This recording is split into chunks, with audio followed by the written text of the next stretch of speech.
अब एक तरफ देखिए लालू एंड फैमिली के लिए अच्छी खबर नहीं है ठीक चुनाव से पहले, दूसरी तरफ एनडीए से भी एक अच्छी खबर नहीं आ रही। खबर यह है कि एनडीए के जो सहयोगी हैं वो बहुत खुश नहीं है सीट बंटवारे से, और दो लोग जो सबसे ज्यादा नाखुश बताए जा रहे हैं उसमें जीतन राम मांझी, उपेंद्र कुशवाहा और योगी के मंत्री राजभर भी हैं। वो तो कह रहे हैं मैं खुद ही जा रहा हूं बिहार में चुनाव लड़ने अगर मुझे सीटें नहीं दी। अगली तस्वीर देखिए, कल सीईसी की बैठक थी, यानी बीजेपी की चुनाव समिति की बैठक में तय हुआ किसको कितनी सीटों पर लड़ना है। इसके बाद बहुत से नेता सहयोगी कहते रहे वो खुश हैं, लेकिन दिल से बेशक दुखी रहे हों। अब देखिए जरा उस दुखियारों की लिस्ट में कौन कौन है। जीतन राम मांझी और उपेंद्र कुशवाहा नाराज बताए जा रहे हैं। बिहार में एनडीए ने दोनों की पार्टियों को 6-6 सीटें दी हैं, लेकिन जीतन राम मांझी कम से कम 8 सीट चाहते थे। इसके पीछे उनका मकसद था क्षेत्रीय पार्टी का दर्जा उन्हें मिल जाएगा। इसके लिए 6% वोट शेयर चाहिए, जिसके लिए 7-8 एमएलए की जरूरत बताई। मांझी ने सीट शेयरिंग पर कहा एनडीए को यह भारी पड़ेगा, फिर वो कभी कहते हैं नाराजगी नहीं है, मोदी के साथ है। जीतन राम मांझी बिहार के बड़े दलित नेता माने जाते हैं और मुसहर जाति से आते हैं, जिनकी आबादी 40 लाख से ज्यादा है। 2024 में लेकिन हमको 0.08% वोट के साथ एक लोकसभा सीट जीते थे वो, और 2020 के विधानसभा चुनाव में भी सोचिए 0.9% वोट मिला था, 1% वोट भी नहीं पाए थे, लेकिन सीट चाहते हैं 10 और 15।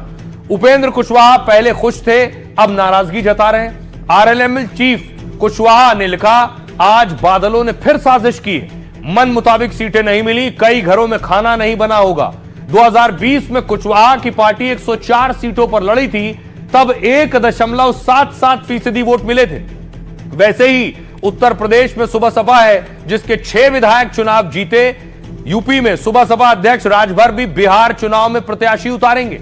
योगी के मंत्री राजभर बोले 4-5 सीटें दो, वरना 153 प्रत्याशी उतारूंगा। जबकि एनडीए तो सीट शेयरिंग कर अब लिस्ट जारी करने वाली है। बीजेपी ने सभी 101 सीटों पर उम्मीदवारों के नाम तय कर लिए हैं। करीब 16 मौजूदा विधायकों के टिकट काट सकती है बीजेपी। 75 साल से ज्यादा की उम्र वाले नेताओं का टिकट कट सकता है। ऐलान के लिए आज एनडीए की साझा प्रेस कॉन्फ्रेंस थी, जो टल गई है। आइए अब आपको सुनवाता हूं जो ऐलान के बाद खुश नहीं है, उन्हें सुनिए। कि जहां 2 लोकसभा का सीट कहा गया था और फिर कहा गया था कि 1 राज्यसभा का सीट देंगे, लेकिन मिला 1 लोकसभा का सीट। हम संतुष्ट हुए, कहीं कोई मुंह नहीं फटफटाए। उसी प्रकार से यहाँ हमारी मांग 15 थी और उसके बाद वो लोग 6 दिए हैं। मन में दुख तो जरूर है। बहुत ही अच्छे सौहार्दपूर्ण वातावरण में ऑल इज वेल, और एनडीए जो है सबसे पहले अपना सीट शेयरिंग भी घोषित किया है, और आपने देखा कि आगे भी एनडीए चट्टानी एकता के साथ आगे बढ़ेगी। मांझी जी ने तो लिख दिया कि एनडीए को खमियाजा भुगतना पड़ेगा, और कुशवाहा जी ने भी लिख दिया कि घर में खाने नहीं बन रहे हैं, लोग यहाँ सो बह रहे हैं कम सीट मिलने से। वक्त बताएगा, वक्त पर आप वर्कर को कह रहा वक्त आप चिंता मत कीजिए, अंदर खाने कुछ और बात होती है। ये गठबंधन को कहीं ना कहीं कि आपस में गठबंधन भिड़ जाए, ये ऐसा करने का प्रयास होता है, पर एनडीए मजबूत है, मजबूती के साथ हम लोग चुनाव लड़ेंगे। और 142 बीजेपी प्लस, जिसमें चिराग साहब हैं, जिसमें कुशवाहा जी हैं, जिसमें मांझी जी हैं, और दूसरी तरफ 101 जिसमें नीतीश जी हैं, जो कई वर्षों से बीजेपी को कहते थे कि हम बड़े भाई हैं, और बड़े भाई की पूरी भूमिका नेस्तनाबूद कर दी गई। बीजेपी ने घोषणा ही की है, जदयू संतुष्ट है, लोजपा संतुष्ट है, मांझी जी संतुष्ट हैं, उपेंद्र जी संतुष्ट हैं, तो असंतुष्टि कहाँ है? आरएलएम को क्यों? आरएलएम के क्या औकात है? कितनी बड़ी पार्टी है आरएलएम? इतना दिन में लड़ता है, एको सीट जीतना है, न कुछ करना है, बस मूर्ख बना करके कब राज्यसभा चल जाना है, एमएलसी चल जाना है। कौन रिकॉर्ड है उनके जीते? दुर्भाग्य है बिहार में रहने वाले प्रजापति का, दुर्भाग्य है राजभर का, दुर्भाग्य है रजवार का, राजवंशी का, राजधोप का। ये लोग वोट देने की मशीन बन के रह गए हैं। भारतीय समाज पार्टी वहां अकेले, अभी बात हमारी अकेले लड़ने की हो रही है। इस बीच एक और बड़ी खबर आपको बता दें, बिहार में महागठबंधन में अब तक सीट फॉर्मूले का ऐलान नहीं हुआ है, लेकिन इधर आरजेडी के अध्यक्ष लालू प्रसाद यादव ने 4 सीटों पर अपने उम्मीदवारों को टिकट बांट दिया है। लालू यादव ने जिन 4 उम्मीदवारों को आरजेडी का टिकट दिया है वो है मटिहानी से बोगो सिंह, मनेर से भाई वीरेंद्र और संदेश से दीपू सिंह, परबत्ता से डॉक्टर संजीव। यानी ऑल इज वेल क्या महागठबंधन में नहीं है। और आइए आपको बताऊं, इस बीच पीके ने दूसरी लिस्ट जारी कर दी है। प्रशांत किशोर की दूसरी लिस्ट भी आ गई है। इससे पहले 50 से ज्यादा कैंडिडेट के नाम अनाउंस किए थे। दूसरी लिस्ट आते ही बवाल शुरू हो गया है कार्यालय के बाहर। यह तस्वीर आप देख रहे हैं, जन स्वराज कार्यालय के बाहर गुस्साए समर्थकों ने, जिन्हें टिकट नहीं मिला उन्होंने आग लगा डाली। समर्थकों में क्या गुस्सा है विधानसभा क्षेत्र के लिए, हम आपको अपनी लाइव के माध्यम से दिखा रहे हैं। समर्थकों का गुस्सा जगह जगह प्रशांत किशोर विधानसभा में है, आप अंदाजा लगा सकते हैं। ये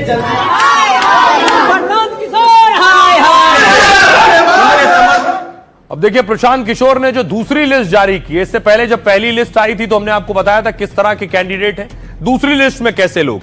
प्रशांत किशोर ने अब तक 117 उम्मीदवार घोषित कर दिए।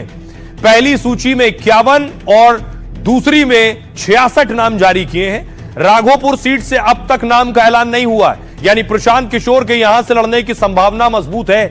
जनस्वराज की दूसरी लिस्ट में 10 प्रत्याशी डॉक्टर हैं। भागलपुर से सीनियर वकील अभय झा प्रत्याशी होंगे।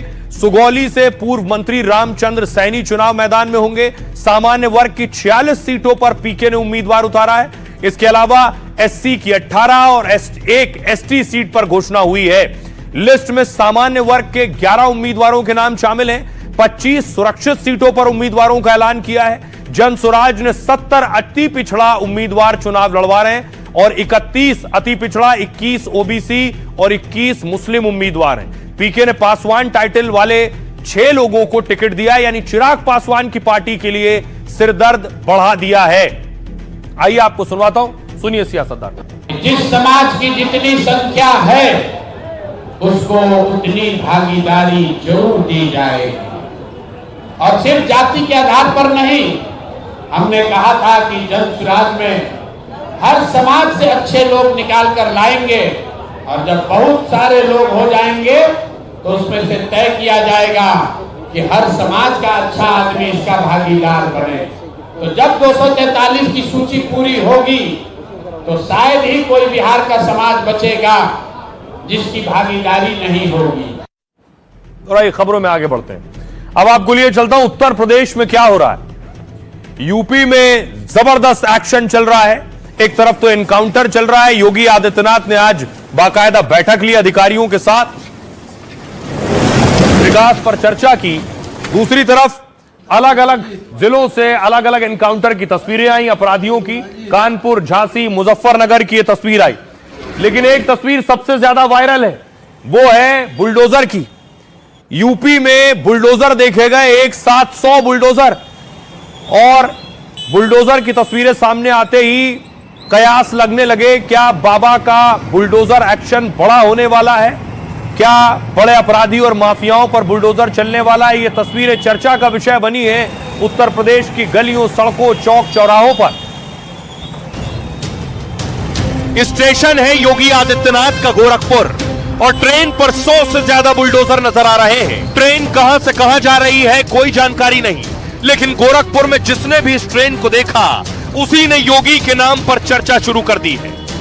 किसी ने कहा बाबा ने माफियाओं के लिए बुलडोजर की खेप मंगवाई है, तो कोई कहने लगा अब ढेर सारे माफियाओं की एक साथ शामत आएगी। ट्रेन पर लदे बुलडोजर की तस्वीरें पूरे उत्तर प्रदेश में वायरल होना शुरू हो गई हैं, और हर कोई सवाल उठा रहा है क्या माफियाओं पर योगी का बड़ा एक्शन होने वाला है।